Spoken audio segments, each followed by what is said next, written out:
के नाम पर गुंडा राज चल रहा है। और वह क्यों चल रहा है? क्योंकि उनको बचाने का, उनको संरक्षण देने की पूरी कोशिश हो रही है।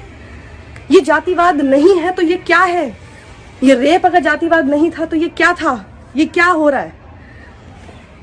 आप और हम हमेशा सवाल ये करते रहते हैं ना कि आरक्षण क्यों है? इसीलिए है आरक्षण इसीलिए है क्योंकि हम अभी तक वो सभ्य समाज अपने साथ रहने वालों को बराबरी के दर्जे के साथ नहीं दे पा रहे हैं।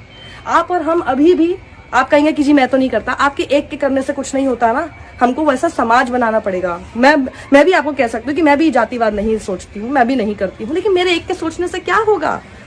मैं तो क्योंकि सवर्ण हूँ ना, जो जाति के हिसाब से बोला जाता तो उस हिसाब से तो मैं सवर्ण हूँ। मुझे क्या फर्क पड़ रहा है? आपको क्या फर्क पड़ रहा है अगर आप सवर्ण है? आपने थोड़ी ना महसूस किया उसको। इसका आप दंश समझते हैं कि किसी दुकान पे आप जाते हैं, आपके साथ इस तरह की जो है व्यवहार करते हैं। पूरा परिवार कह रहा है कि इस गांव में 8वीं क्लास ड्रॉप कर देती है लड़कियां, 10वीं क्लास ड्रॉप कर देते हैं लड़के। वो इसलिए क्योंकि वो लोग, स्कूल वाले भी ये उम्मीद करते हैं कि ये तो वाल्मीकि समाज के, तो स्कूल को साफ भी ये लोग ही करेंगे।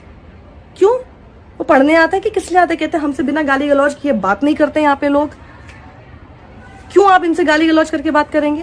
बच्चे कहते हैं कि हमारे जो बुजुर्ग हैं उन तक से, ये जितने सवर्ण लोग हैं, ठाकुर ब्राह्मणों के बारे में यानी वो बात कर रहे हैं, जितने सवर्ण लोग हैं वो हमारे बुजुर्गों तक से तुम कह के बात करते हैं। और हमसे वो उम्मीद करते हैं, हमारे बुजुर्गों से वो उम्मीद करते हैं कि इनके यानी ठाकुर ब्राह्मणों के जो बच्चे हैं उनको भी हम आप कह के संबोधित करें। समझ रहे हैं आप? मतलब ये क्या हमने बना रखा है? कैसा समाज हमने बनाया है? ये हम ही ने बनाया है।